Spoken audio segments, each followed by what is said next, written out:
Jean-Marie Le Pen devait être jugé ce mercredi 12 juin 2018 à Paris pour provocation à la haine ou à la violence et pour injure publique. Ses propos sur la communauté homosexuelle ont en effet fait l'objet d'une plainte de l'association Mousse. Celle-ci lutte contre les discriminations sexuelles. Si son procès avait déjà été reporté, il devait initialement avoir lieu en février, note de la rédaction, il a une nouvelle fois dû être remis à plus tard. Si la première fois, le report a été dû à une indisponibilité de dernière minute de son avocat, cette fois-ci, c'est l'état de santé de l'accusé qui est entré en jeu. À l'aube de ses 90 ans, le cofondateur du Front National a été hospitalisé pour fatigue générale depuis mardi 12 juin. C'est son conseiller Laurent de Saint-Affrique qui a appris la nouvelle à l'AFP. Il a précisé que le père de Marine avait participé à 5 heures de dédicace de ses mémoires dimanche dernier.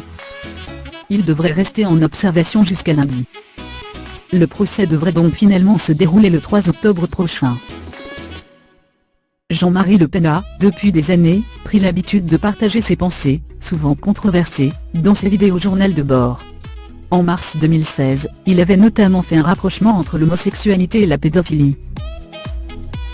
Je crois que la pédophilie, qui a trouvé ses lettres de noblesse interdites, mais tout de même dans l'exaltation de l'homosexualité, met en cause toutes les professions qui approchent l'enfance et la jeunesse. En décembre de la même année, il avait donné son avis au Figaro sur la présence d'homosexuels au Front National. Les homosexuels, c'est comme le sel dans la soupe. S'il n'y en a pas assez, c'est un peu fade, s'il y en a trop, c'est imbuvable. Enfin, il avait choqué en avril 2017 en revenant sur l'hommage rendu au policier Xavier Jugelé. Ce dernier avait été tué par un islamiste sur les Champs-Élysées. Jean-Marie Le Pen a regretté la présence trop importante de son compagnon lors de la cérémonie. La participation de son conjoint, et le long discours qu'il a prononcé, institutionnalisait en quelque sorte le mariage homosexuel, l'exaltait de façon publique. Je pense que cette particularité familiale doit être tenue à l'écart de ce genre de cérémonie, qui gagnerait elle-même à plus de discrétion.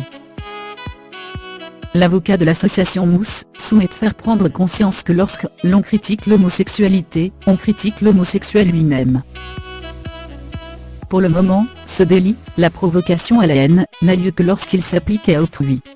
Or, ce genre de propos incite les homosexuels à se haïr eux-mêmes, notamment les plus jeunes qui n'ont pas fait leur coming out.